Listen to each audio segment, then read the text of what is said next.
Well, good afternoon, everyone. And you are while watching this video sermon, good afternoon to you also. Here we are, what is this, September the 30th, right? Is that what it is? 27th? What is the day? 27th. Okay. And we're in Morristown, Tennessee, because most of the time we have a green screen behind us and you see whatever Brian puts on it, maybe one where we're at, but we're in Morristown, Tennessee. If you were Satan the devil, what would you do? What would you do if you were Satan the devil? If you could see him. If you could see him and hear him, what would you do? How would you act? Is it possible that you're hearing him and don't even know it? It kind of makes me wonder what Eve saw, when she talked to him, because our eyes can only see visible light, and he's spirit light, and I wonder what she saw. Did he possess something else, or did he make himself presentable where she could see him and not but hear him? Because she heard him. She heard him, so she talked to him. So how would he act?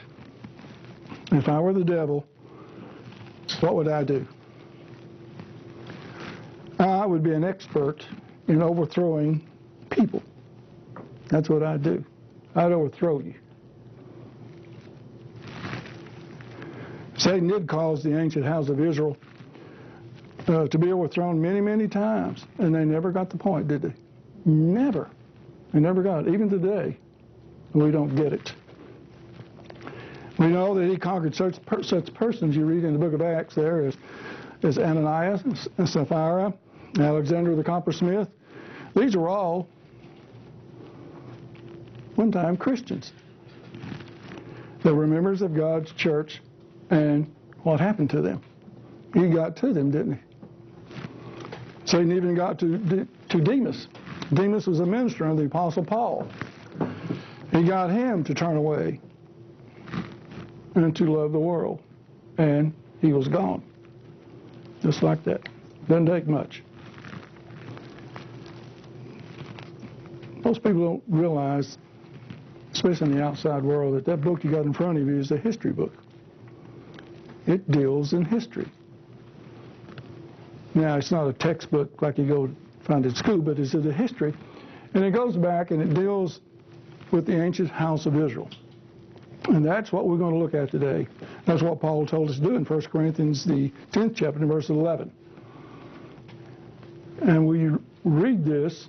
Modern Christianity probably reads that, but they don't pay any attention to it, because nothing changes with those people. 1 Corinthians 10th chapter, verse 11. He says, now all these things, now Paul here is speaking about the ancient house of Israel, unto them for examples, and they are written for our admonition or our instructions, upon whom the ends of the ages are to come. So, if modern Christianity does not use the Old Testament, how do they know what examples to look for and not to do? So you can see how he's got them all confused.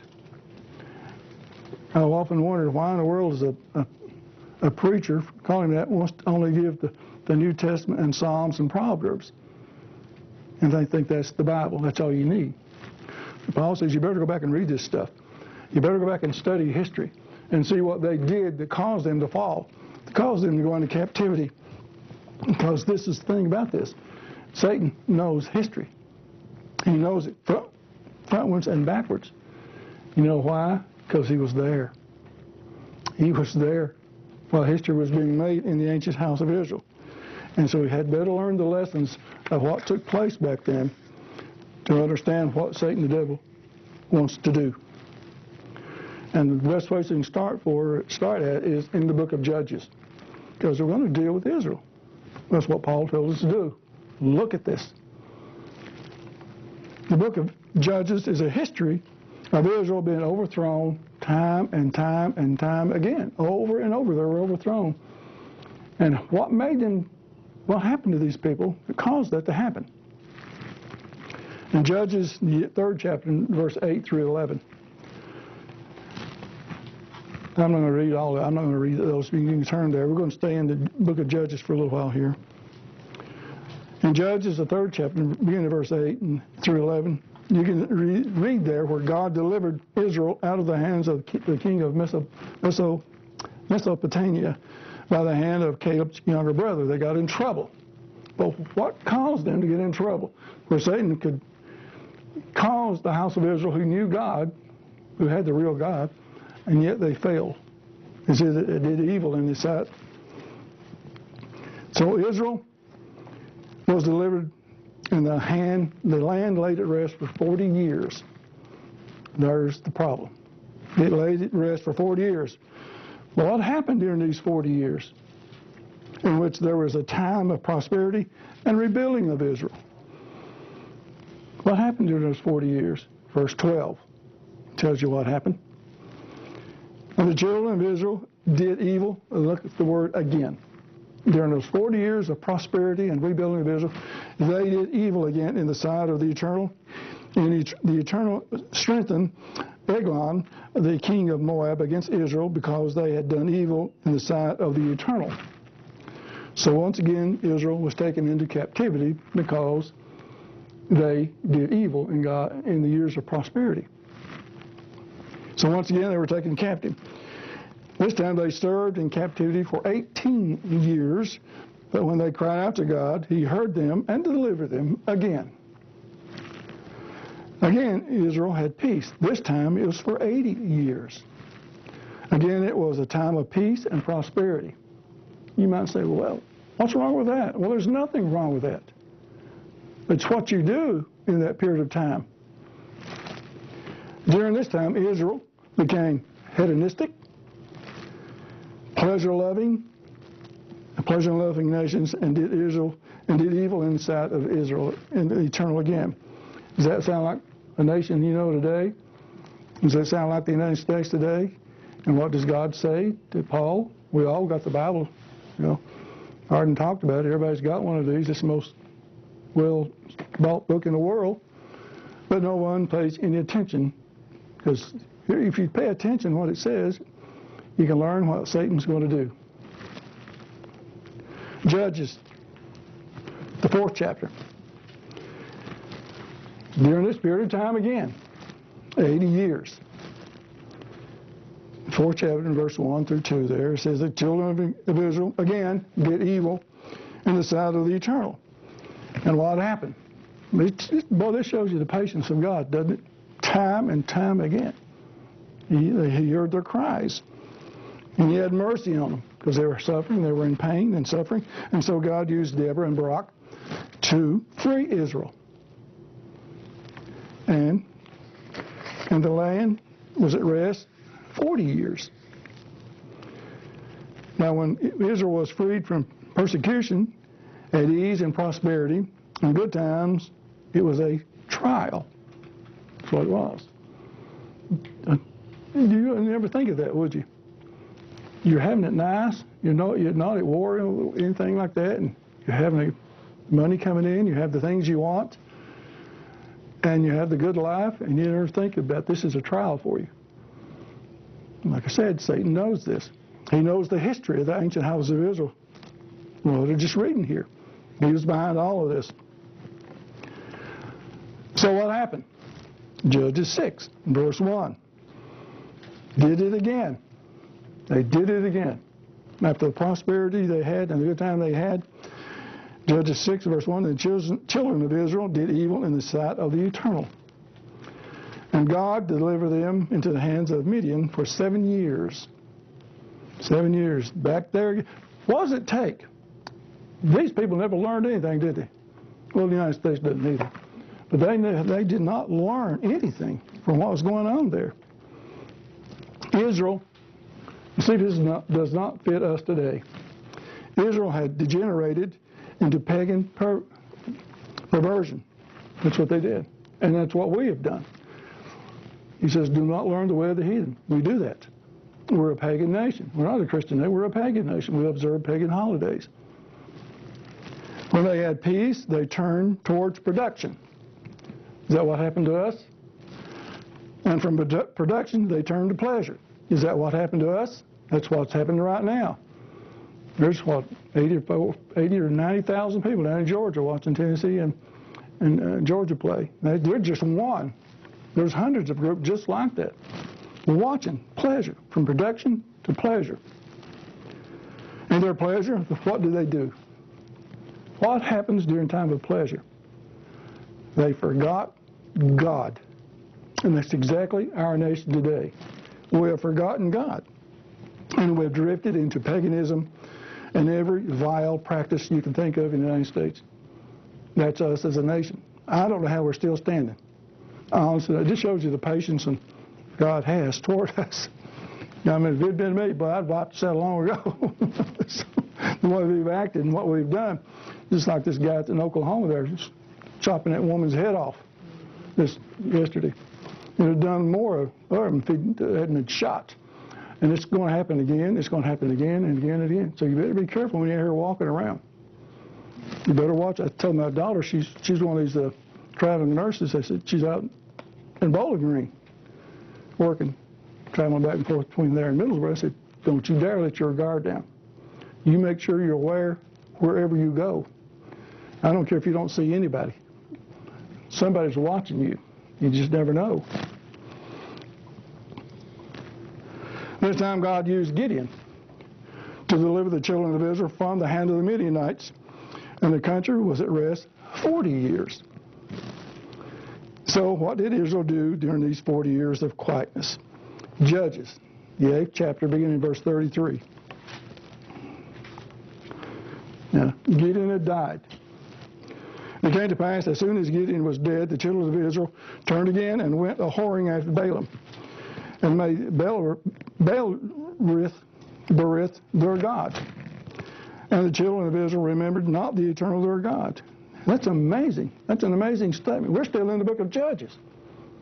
We're not that far apart from going into captivity and coming back out of that, back and forth. And they did it again.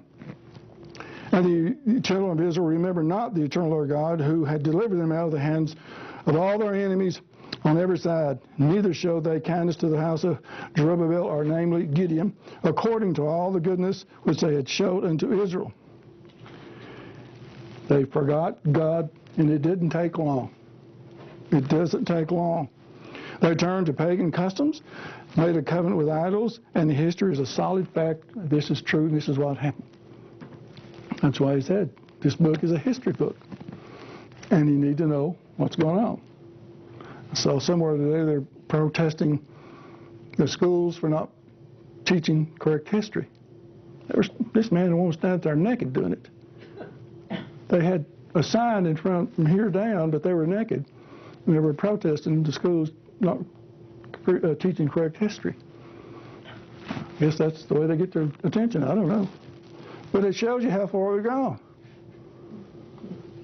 How Satan could very easily get to you. And you may not even know it if you don't know how he works.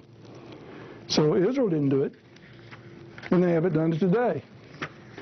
The modern house of Israel hasn't done it, neither has Judah. And they're going to pay a dearly hard, terrible price for that, and we are too. I was amazed when I got up Sunday morning. I told there's going to be an earthquake. Some minister says there's going to be an earthquake out in Oregon, Washington. Well, it's just a little further north than that. I bet that scared the heck out of Brian as he's out there.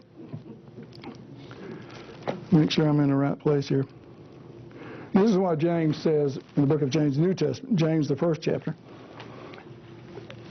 And this is, like I say, prosperity and good times is a trial for all of us. We may not realize it. That's but what it is. James, the 1st chapter, verse 2 and 3 says, "My brethren, count it all joy when you fall in different temptations, knowing this, that the trying your faith works patience." It is hard to understand, is it not? But God wants us to rejoice in a trial. But the ancient house of Israel didn't do that. They went into paganism. They went in just the reverse. They went to be a very sinful nation, and God had to punish them again and again and again and again. They never did learn from history. This is what Satan does. It is hard to understand that We are to rejoice when we fall into different trials. Why? Because God says trials works patience, and patience endures is the way of God. Look at the patience He's got. Like I said, if it had been me, I'd done zapped us a long time ago, but He didn't do that. He's got patience. He's got a timetable, and He's going to stick to that timetable. It doesn't make any difference what Satan does or doesn't do. Because Satan's nothing to God. Satan is nothing to God. 1 Peter, the first chapter, verse 6 and 7. 1 Peter, the first chapter, verse 6 and 7. He goes on to write and says, wherein ye greatly rejoice, though now for a season, if need be, you are in heaviness through manifold temptations. Well, that's true. That the trial of your faith been much more precious than of gold that perish, though it be tried with fire, may be found unto praise and honor and the glory at the appearing of Jesus Christ. You think Job went through it? You're talking about a trial. How would you like to do that? How would you like to be Abraham and you were told to kill your only son? Your only son. That's all he had. He didn't. God didn't say Ishmael was his son. He said your only son was Isaac. Of course, the Arab world don't want to believe that. They think the Jews just wrote the Bible. How would you like to be in that type of a trial? But you're going to have your own trials. Right in the midst of prosperity. Of course, the prosperity is slipping away from in this country very rapidly. So how are you handling this? Because Satan is looking at you. Looking at you, how you handle this. He's looking for a door, how to get in there to your mind. How to corrupt your mind. If I were Satan the devil, that's what I would do. I would look at you. I would take a long, hard look at you. He knows where you live. There's nowhere you can go, you can get away from him. Except for one, there is a way where you can get away from him. I think, is it Peter says that? If you draw nigh to God, He'll leave you. So if He's around you, what is that telling you about ourselves? So then what does a trial do for you? Well, it drives you where? It drives you closer to God. Because under duress, we build character when we stay steadfast. That you cannot be moved. No one can move you. That's why I say no one can move me. When God called me, He found a fertile brain up here. It was void of religious confusion because I had no, I've said so many times, religion affiliation with anybody. I knew nothing about religion. I knew how to play ball. That's what I did. That's what I knew. So when He called me, it was just like a fertile ground. I was easily converted. And I know what I know is the absolute truth. I'm convicted of this way, and no one can change that my mind. They can put me out of the churches, but they can't take. They never put me in the church in the first place, so they can't kick me out of the church. Only I can do that. God won't do it. It's only I can do that. They may ask me never to come back to that service again, but I'm still in the church. No one can take that away from me. Not Gail, not my daughter, not my grandchildren. No one can make me turn from that way. So what would you think Satan would looking at me to see how he can cause me? Because I know that I'm not bulletproof. I'm a human being. If he can get to a third of the angels who saw God personally, he's looking the way he can get to me and to you. God's people experience many trials that are really blessings. After the trial is over, we're closer to God than ever before if you go through it and don't give in. He says, any wonder that God says the trial of our faith is more precious than gold. I think gold is over $1,200 an ounce now if it hasn't gone down. So if I were Satan the devil, I too would know that trials can be good for God's people. That's kind of a funny way of saying that. If I were Satan, I would know that trials can be good for God's people. So what would I do? What would I do? In the book of Deuteronomy, God's given us this warning. Deuteronomy, the 6th chapter. Again, we're back in the book of history. Deuteronomy, the 6th chapter, and this is what Moses wrote. Beginning of verse 10.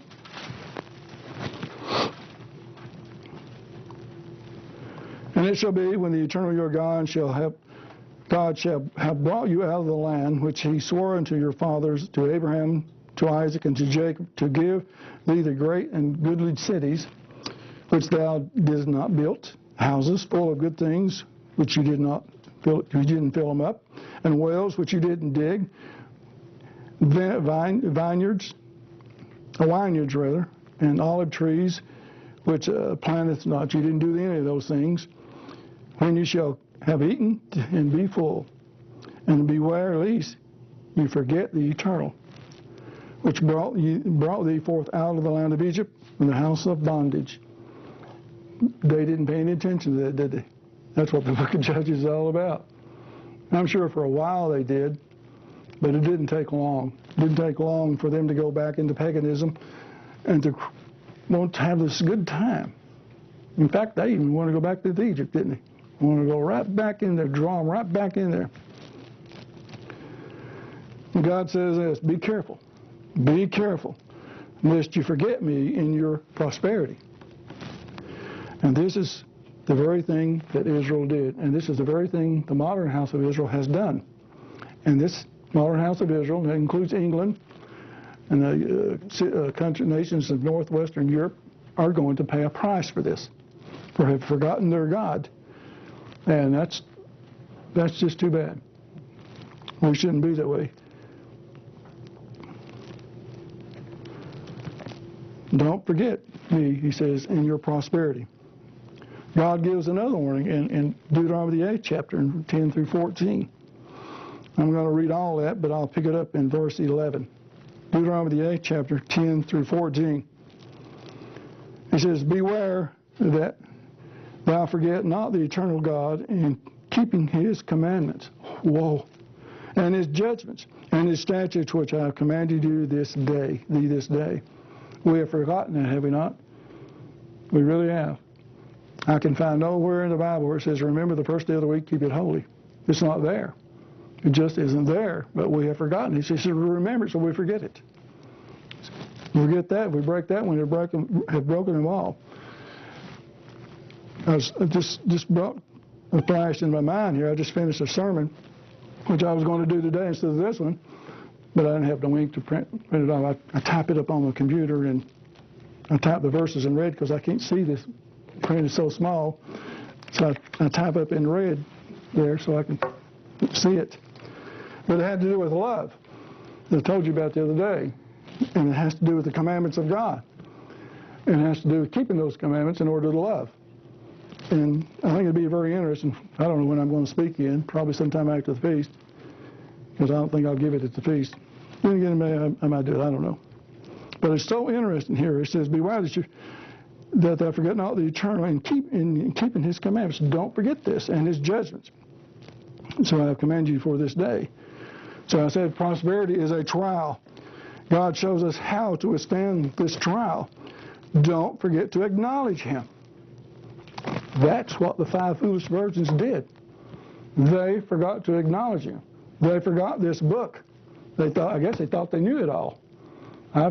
Just like that guy told Mr. Trent, I've heard that old thing over and over again. I don't want to hear that no more. Well, what are you going to do with this book? You know? And so they forgot to acknowledge him.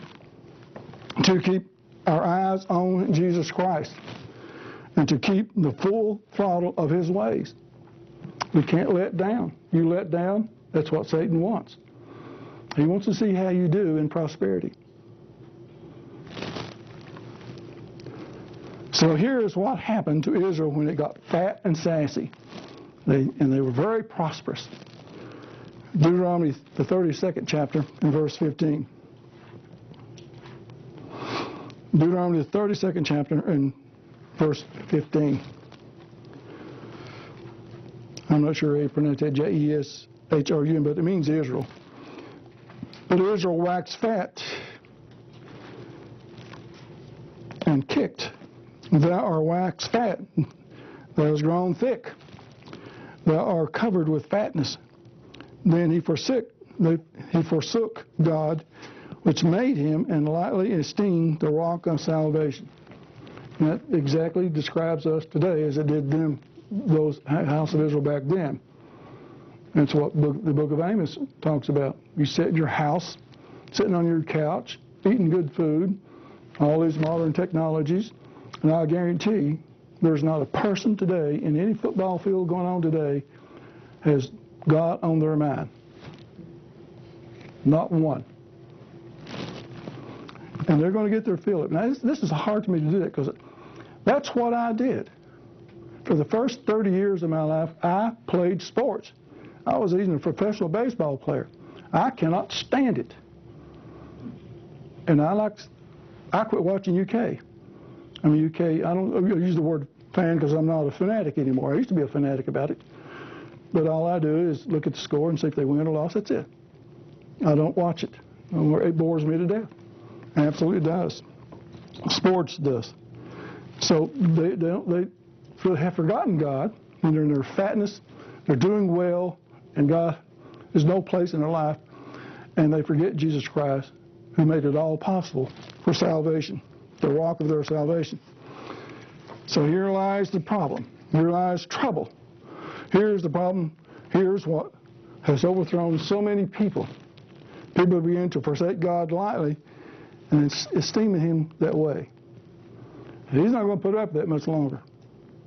And one day in heaven, He's going to say, enough is enough. I've had it with these humans. He's going to send Jesus Christ back, and He is coming back mad. Can you blame Him? Can you really blame Him? We're enthralled, are we not, with our physical prosperity, with our gadgets, with our appliances, and just plain things.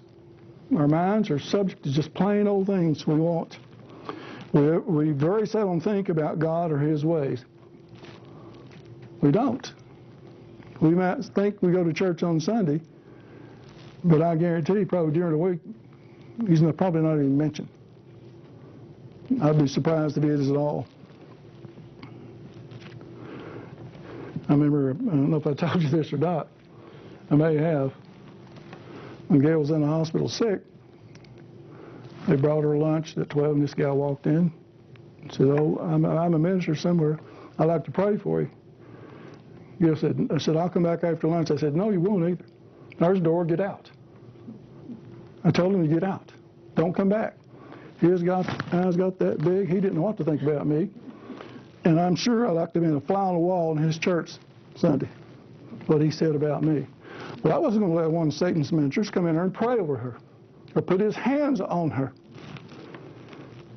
And so I'm going to do that. And she didn't want it either.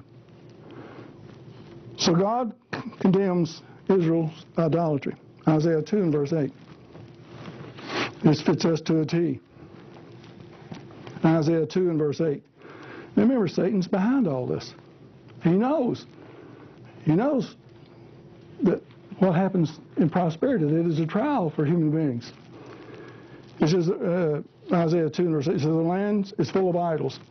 They worship the work of their own hands, that which their own fingers have made. Boy, that's true. That's true. I was watching Tank. You ever watch Tank? Where they build these aquariums, these huge aquariums for these people. Costs lots of money. Well, he did one for Shaquille O'Neal. You know how big he's 7 foot tall, he's 300 and some pounds, his huge home. But he wanted that tank to be put in his trophy room. You ever seen that room? He had all his trophies, all that stuff. All it does is collect dust. It's of no value. But he was bragging about all that stuff, all he had, all that stuff.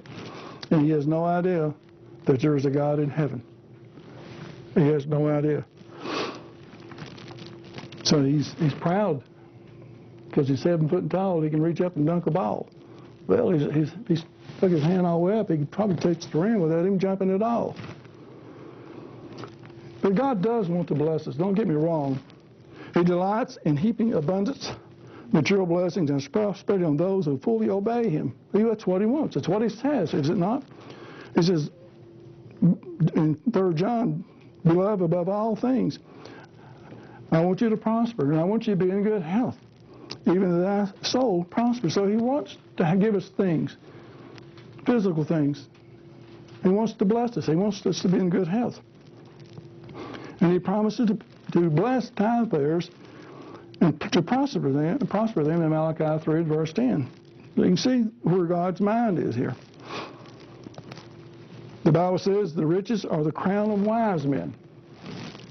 So God wants his people to be blessed. He wants all of us to be blessed. No, you're watching me. He wants you to be blessed.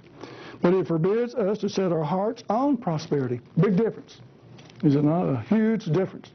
I just want this, want that, want this. It's just an amazing thing. Now, if I were Satan, I would try to get people to set their hearts on material things. Because he knows from history what is done in the past, that if he can do that, he can get church members' minds or anybody's mind set on material things, he's got you. He's got you. And that's what he wants to do. That's what I would do if I were Satan the devil. Look what's happened to every major empire of this world that has existed. Babylon and King Nebuchadnezzar came to great heights of prosperity. They imported slaves, or he did.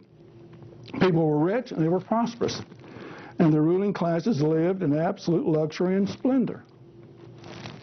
Babylon was a fortress in itself. The city was surrounded by walls 311 feet high and 87 feet thick.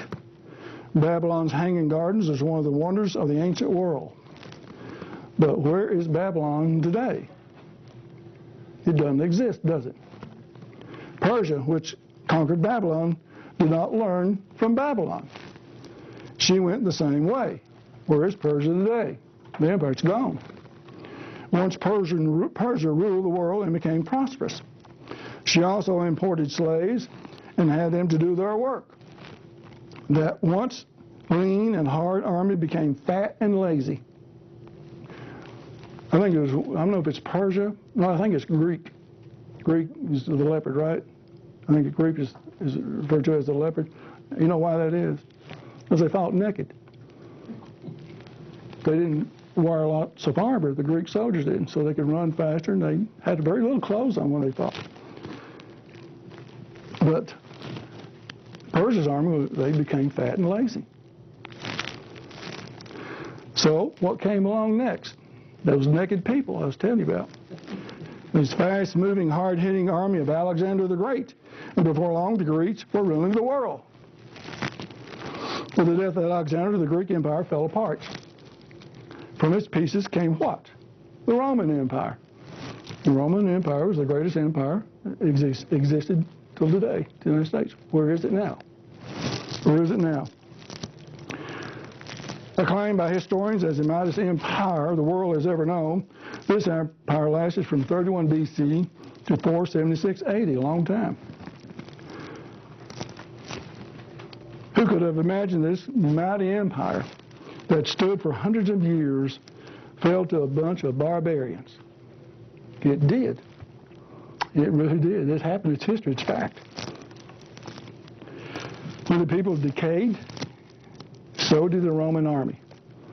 They corrupted themselves from within, just like we are today. We're corrupting ourselves from within. And this is what happened to the Roman army, the Roman Empire, rather. This is what they wrote about it. From the time of Gaius, great numbers of the poor had subsisted on the public dole. In other words, gimme, gimme, gimme. That's what they were doing. To support this vast armies of officials as the head of the state, and the paupers at the bottom demanded enormous revenues. That's what we have now. We've got this bunch of people who call themselves senators, congressmen, and I hate to refer him that way, but that guy occupying our White House, they have to come up with revenues. So what did they do, folks? They came up with this stupid Obamacare law, which is nothing more than stealing money from your paycheck, called taxes. See, I don't need insurance because I'm a veteran. I can go to the veterans. It didn't cost me anything. But I have to pay for this insurance that I don't need. That's stealing. That's all it is, an outright stealing to continue these people's lifestyle. I think the senator from Kentucky is worth like $28 million. You know, if you're stupid if you get elected to that office and don't come out rich, there's something wrong with you. There really is. These revenues can only be raised by how? By taxation. What are we doing? Well, the heavy taxation forced a great number of people out of business. Is that what's happening? Are the little business people being forced out because of this? Agriculture became unprofitable. This is back during the Roman Empire now. Sounds like we're talking about today. Agriculture became unprofitable. That few cared to accept the land. When it was offered to them for a free gift, they wouldn't take it. They didn't want it. So if you don't have agriculture, somebody producing fruit and food for you, what's going to happen to you? They wouldn't take it when the government offered to them as a free gift. It thus came about that through the rate of taxation was vastly increased, the public revenues decreased. An attempt was made to force men to continue the business and to compel their sons to carry on after their father had died, to do the same thing so they can get this money. Men lost the desire to work. What does that sound like us? Better to live off the dole and by the amused and pacified by the sports of amphitheater. That's what they did. They'd rather go to the amphitheater than to work because they're going to get handouts to watch people kill one another in these amphitheaters back then. Same thing today. You hear watching football games. You don't think one of these linebackers in a football game would love to get a hit on a quarterback and knock his head off? And people would jump up and cheer all this. Men lost the desire to work. All armies lost all sense of loyalty. That's coming to this country because of what occupying the White House. It's coming. The state, armies lost the sense of loyalty. The state zapped all of its morals, intellectual, and financial strength, felt an easy prey to simple and victorious barbarian people, which happened to the Roman Empire because of prosperity and lacks and vices and all this other stuff.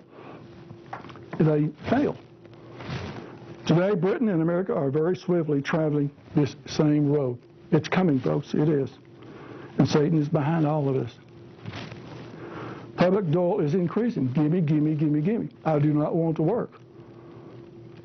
Just give it to me. And that's what's happening. Just write me a check out. Britain right now is a welfare state. And we in America are right on its heels. We're living right now in the times of decay of this once great nations. These two countries, our brother, England. And we're going to fall. America was once this planet's powerhouse. And we're falling. And people laugh at us now. They laugh not at us, but they laugh at the people in the government up there. We are fat in an affluent society. Glutted on its own wealth, it has lost the purpose and its goals. That is us, America today. And Satan is behind all this. Do you not understand this? This is the only place on the face of the earth where the gospel can go out without being hindered. So if he can get this nation to do what it's going to do, he can stop us. He can shut my mouth up, shut Arden's mouth up, Mr. Trent's mouth, any other minister, and shut it up by shutting this country down where it doesn't exist anymore. Or have such horrible laws, as it says, they're going to call for you and bring you before judges and religious people this time, when all this takes place, to kill us or to shut us up. So I know it's coming. Decay has set in America. Spiritual and moral foundations are rotting away. They have none. I just told you. Well, what we got here? We've got Naked and Afraid on television. We've got Dating Naked. We've got the one I just told you where these two people have to stand there naked. There used to be one called Real Estate Naked. Yeah, they go out. The person who sold the real estate would clothes on, but people who come in to look at the real estate were naked. And they had painting nudes, body paint nudes. That was on television. Not on anymore. I don't know what happened to it. I watched that one. But all this is in the United States of America, and this is Satan behind all of this to stop us. The people of America and Britain are once an energetic working people. Were they not? Look at some of the things that the people built in this country. The railroads. What's it? Hoover Dam? Is that the one? The Panama Canal. How hard they worked. And this Biltmore place over here in Asheville, you couldn't get anybody to build that no more. You couldn't afford it, probably. But they don't do that anymore. There's not that type of a mindset in this nation. They want a handout. Just give it to me, and I don't want to do anything for it. We're drugged into a stupor right before our television sets. And that's where we are. Britain and America have forgotten their God, and we have. That's exactly what Satan wants us to do. We have turned our backs on God in the United States of America. It may not sound that for those of you who are watching this, maybe not part of the church, but we have. We have turned our back on God. Smothered by our prosperity and buried under material things, and many even doubt the existence of God in this country altogether. God? What God are you talking about? Allah? Buddhist God? Hindu God? Shinto God? What God are you talking about? Well, I don't have one. Well, that's your God if you don't have one. So we have turned our back. This is a joke to people. It's an absolute joke. The Word of God. I was listening to a religious program the other day on the radio, and this guy was interviewing an atheist talking about the book of Job. He said God wasn't fair to Job. He should have told him what he's going to do to him, but he didn't do it. So it's full of errors and all this other stuff. But Job didn't write this thing, and he's going back and forth with this atheist. But the Christian person didn't know what the book of Job was about. He had not a clue what it was about, that Job had a problem. And God was going to show him this problem.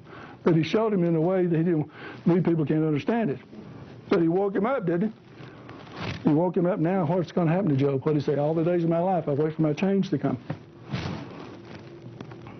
So that's us in the United States of America. God warned us it would be this way. Jesus Christ foresaw the end time. He knew what troubles you and I and this country is going to face. Luke 21, verse 34. Luke 21, verse 34 and 35. And he says this: you better take heed to yourselves, lest at any time your hearts be overcharged with suffering and drunkenness and the cares of this life, so that the day will come up to you unawares. For as a snare cometh upon all them that dwell on the earth, on the face of the earth, or the whole earth. And he said he knew what was coming. He knew that our minds would not be preoccupied with him, that our minds would be preoccupied with sports, with the entertainment of people giving us things, or gadgets, or cars, or houses, all this stuff. He knew that was going to take place. But he's telling you and I, the church, you better beware that you don't fall into this trap. It's nothing wrong with being prosperous, but you better know how to handle it. Here Jesus, who's the founder of Christianity, he said, don't get too materially minded. Don't let the cares of this life take your mind off of God and his purpose. Half the church has forgotten his purpose. Half the church has forgotten God. The time they're going to wake up and think and realize they have forgotten their God is too late, as Arden brought out there in the 10 virgins. Half the church says, I don't know you. I don't know who you are. There's nothing there in your mind, God is saying, that I want to give eternal life to. There's nothing there. You took your mind off of me. The church took his mind off of God. And to watch and don't ever forget God. So we need to examine ourselves to see if we have imbibed in this spirit world of Satan the devil. Have we taken on the spirit of the society around us? Have we done that? Are you, in your own way, You get in your own way as a lazy, indolent as the people around you. 1 Thessalonians, the 5th chapter. So we don't want to get in our own way, do we? Here's God talking to the church again through the Apostle Paul. 1 Thessalonians, the 5th chapter, and get to verse 6 there. He says, therefore, to let us not sleep as others do, but let us watch and be sober. For they that sleep, sleep in the night, and they that are drunken in the night. But let us, who are of the day, be sober, putting on the breastplate of faith and of love, and for the helmet of the hope of salvation. Money is power, is it not? Certainly it is. It must be controlled, though. Without self-control and restraint, money becomes a curse. And that's what it is to people who can't control it. I don't know how many times I've read and saw on television these people who win this Powerball. Before you know it, it's all gone. They've spent it all on stuff they can't afford to keep. It's like these athletes who make millions and millions of dollars, goes out and buy a $20 million home, and the money has to keep coming in order to keep the home going. It doesn't, the heat has to be paid, the groceries have to be paid, you have to have somebody there to pay to take care of the home, to clean it and all this other stuff, and once the money stops coming in, they retire, you see so many times they have to sell it because they don't know how to handle it. These young kids can't handle that much money. And they end up losing it all, or some of them go to jail. I can't tell you the number of athletes that played for UK I've read here lately have gone to jail for what they have done. Satan's aim is to encourage us to destroy ourselves. That's what he wants, for us to destroy ourselves, turn blessings into cursing. That's what he wants. That's what Satan does. If I was Satan, that's what I would do. We all know this. Matthew 6, verse 21 says, where your treasure is, there will your heart be also. Satan knows the choice is either God or material wealth. And so, what would you choose? If you were not a part of this church, what would you choose? Well, I'd choose wealth. That's what I would do. That's what the carnal mind would do. But what if you were in the church and somebody offered you a lot of wealth? What would you do? There's nothing wrong with it. But you got to put it in the right perspective. You can't put it before God. Because if you do that, you're gone. You're gone. If Satan can drug us, get us hooked on amateurism and pleasures and a soft life, then he knows that he can get you to turn away from God. He knows that. That's what it says in Romans, the 8th chapter, in verse 4 through 7. He knows that. Satan does really hate prosperity. He hates it with a passion. He had it all. Did he not? Had it all. Sat there and looked right face to face with his Creator. I've never seen God. I've never heard his voice. But he has. Talked to him personally. Who knows how long he lived around him, was around his throne. And he threw it all away. All away for what? For a dark space out there somewhere to live that way for the rest of all eternity. He threw it all away. So he hates prosperity. Those nations he dominates will eventually live in squalor. Look at India. What are they like? Look at Pakistan. Look at Africa, South America. Look at these nations that he dominates. And he dominates them mostly through the Catholic Church.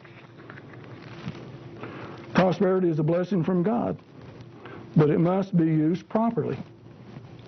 Just like fire, water, and other elements, prosperity can be destructive rather than constructive if not handled properly. And he knows that from history. If I were Satan the devil, I would get people to misuse prosperity, so they would become a curse rather than a blessing to them. It would destroy their minds, would it not? Destroy their minds, that they had all this and lost it all. God's people who set their hearts on material things will soon forget their God. So if I were Satan devil, this is what I would do in closing. Within my power, I would give you a road of smooth sailing. I'd hold back some of the persecutions coming your way if I were Satan the devil. I would assure you that you didn't need to pray harder, or I would assure you didn't need to study more, to sacrifice further. I would convince you that everything would be all right if I were Satan the devil. Just relax, I would say. Enjoy yourself. Have another piece of pie.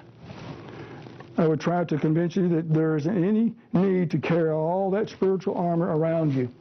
You don't need that helmet of salvation, breastplate of righteousness. You don't need your feet shod with the gospel of peace. You don't need none of that. Haven't things gone well with you if I were Satan the devil, put in your mind? So why would you want to keep your faith up so high when I'm so pleased with you?